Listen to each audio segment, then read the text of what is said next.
Austin 911. Do you need police, fire, or EMS? Bike just got hit by a car. She's bleeding from the head. She's bleeding from the mouth. Okay, don't move her. Is there any serious bleeding? Yeah, she's bleeding. Yeah, there's blood going down the street, like 2 feet. Sir, talk to me. Is she awake? Yes. Okay. Yeah, she's awake. Is she breathing? She's breathing. Liminal space is what I'm calling that period of time that's just, I don't know where I went. Your soul can kind of get stuck, get lost in between dimensions. How is it that becoming a mother brought me back to life?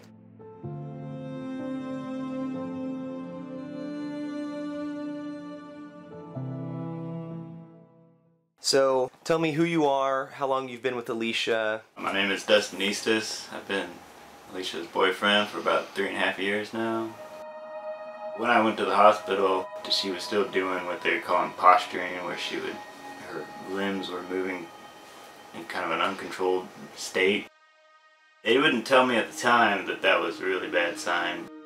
Usually people who are doing that don't ever recover. I was in there with her dad, and we were calling her name, and it was about 13 days that she was in a coma. She was rated as a Glasgow Coma score of 4, which puts her in the severe range of traumatic brain injury based on levels of consciousness at the time of her injury. A Glasgow Coma scale of 4 is very low. You're only really getting 1 point there above a corpse. Most people who have a traumatic brain injury and end up with that kind of a GCS for days or weeks, their prognosis is not very good. To be quite honest, it looked like she wasn't going to make it. That's what we didn't know. That's what we didn't know. And it was not very clear to us how much damage there was to her brain. I heard my mom's voice down the hall. It was her voice. The sound of her voice woke me up from sleep. And that is the first memory that I'm able to really recall. Get your balance first. When she first started waking up, I was really excited. I was like, all right, so she's gonna come back. She's gonna be okay. The first weekend, that was probably harder than seeing her in the ICU because she still feels like my sister, but she doesn't talk like my sister. We're about to be on the move though, so we've got to have it on. She had to be pushed around in a wheelchair, and her experience of reality was just, it was clear that there was something not working properly with her brain.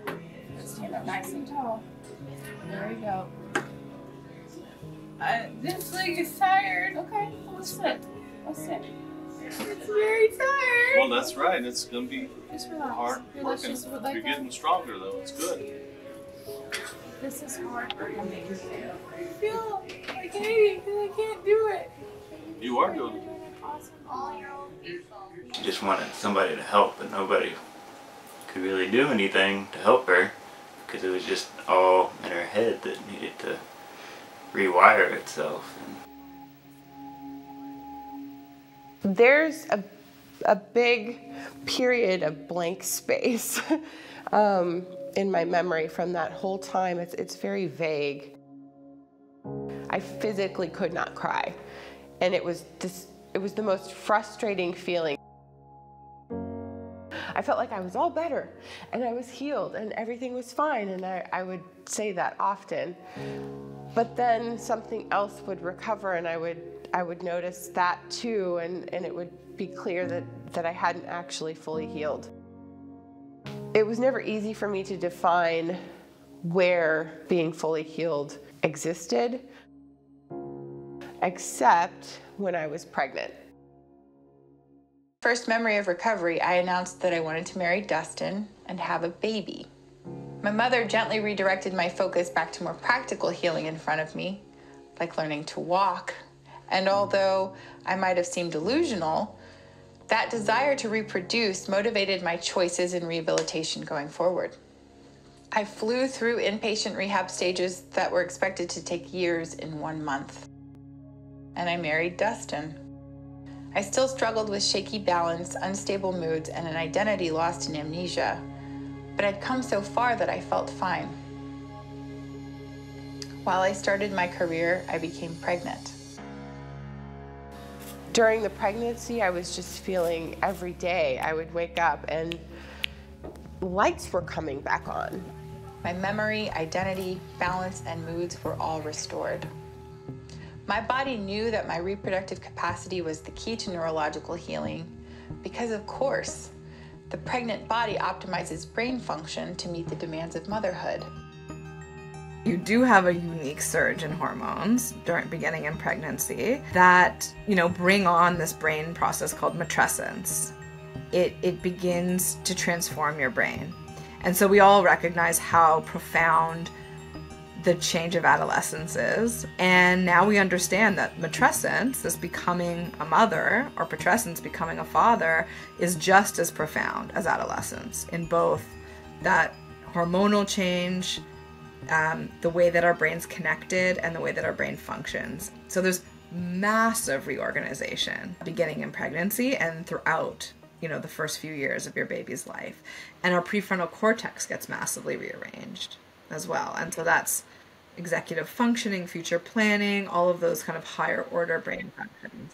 What I started to realize as I started to develop this documentary project and do all the research is that, wow, I'm definitely not the only woman who has had this kind of experience of such a profound neurological shift during my matrescence. And I wondered, have other women healed from brain injury the same way that I have? I am Elizabeth Avigan, and I'm a film producer. You are the most admirable woman in film that I know of in Austin. There's a lot of things that we could talk about there, but I want to ask you, after your second child with Robert? Yes. You had a car accident. A major car accident. I was in the middle of interviewing people to do a movie called The Faculty, which was the first film that we were going to shoot here in Austin. And I was going to playgroup at 11 o'clock in the morning on a Thursday. Got in the car with just a 2-year-old and driving down Highway 71. This person was flying because other people stopped, and he just kept going around people like 90 miles an hour. Mm-hmm. And somehow, some way, I was just driving. Next thing I know, he flipped me. It felt like lightning, thunder, but I could tell we were flipping. And I hit my head. I had broken bones. I had broken my knee, ACL, all that stuff, and 3 ribs. I knew when they broke, because you just feel them, that kind of a thing. When I get pregnant in April, we start filming, and I was still in crutches at that time. We're in the middle of shooting the film at the School for the Deaf.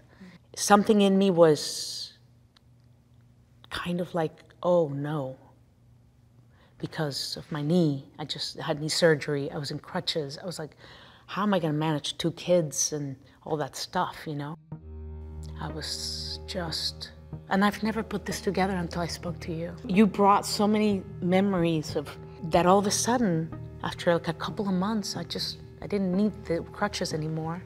The shoulder healed. I made that movie like nothing had happened to me. Almost, and I felt really clear, and man, was I sharp, and, there were moments that I was exhausted because we were shooting all nights. How did I feel so good?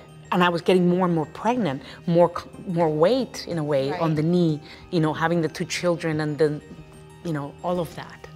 I felt better and better and better. Like nonstop better. Do you attribute the benefits of healing from that accident to the pregnancy? I believe that is a factor now that I had never really thought about before. But I was surprised that my shoulder healed, the knee I mean, I go skiing every year. It's like my bionic knee. Everything just healed strong. I mean, that really makes so much sense because it's the exchange of, you know, of life. Of life. You got mommy to cry.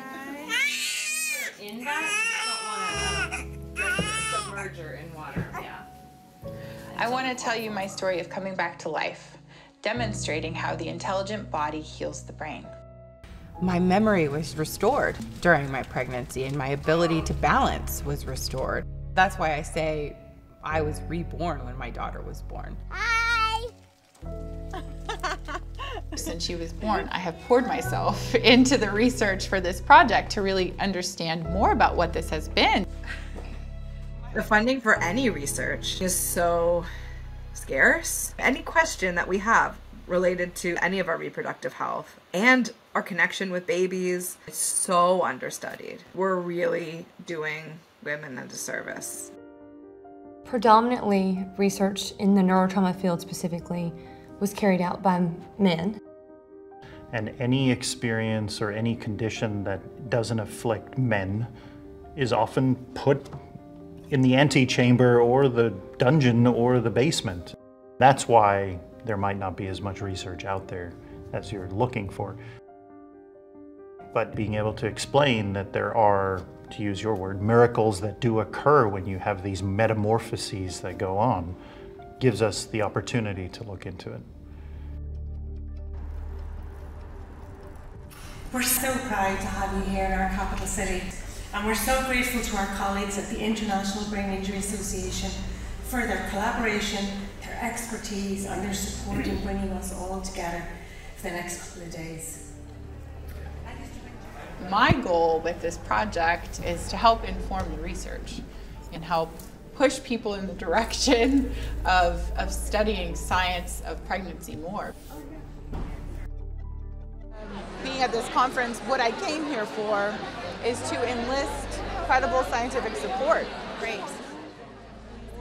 In the menstrual cycle, you get surges of estrogen in the body. Right. And we know that learning and plasticity sort of follows the same curve. There is somebody I work with that's working on pregnancy and neuroplasticity.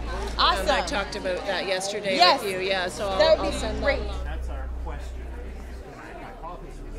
You want to raise the awareness of all the things we can study with pregnancy and see in all of that timing. Those similar questions led Rachel to run a series of studies on traumatic brain injury and puberty. If you give a brain injury to a rodent who's just prior to the onset of puberty, what does that look like if you measure growth hormone kind of across time? But we see that there's a change, that growth hormone is impacted by brain injury in our preclinical studies. Certainly baby cells integrating into your body, especially in damaged tissues and any sort of tissues that need healing. We measure that the maternal brain shrinks in a lot of places, and people are like, oh, that can't be good, oh no. And it's actually the brain becoming much more efficient and reorganizing circuitry and connections in many brain areas. With brain injury, you're also taking that opportunity to be rewiring quite a bit. I think we're just starting to scratch the surface of all of that new research that's going to enlighten us with so much information, helping people deal with these kinds of problems. I think you have to continue to tell your story, and hopefully that story that other women maybe share with you that no one's talking about. There's an opportunity to help a lot of people.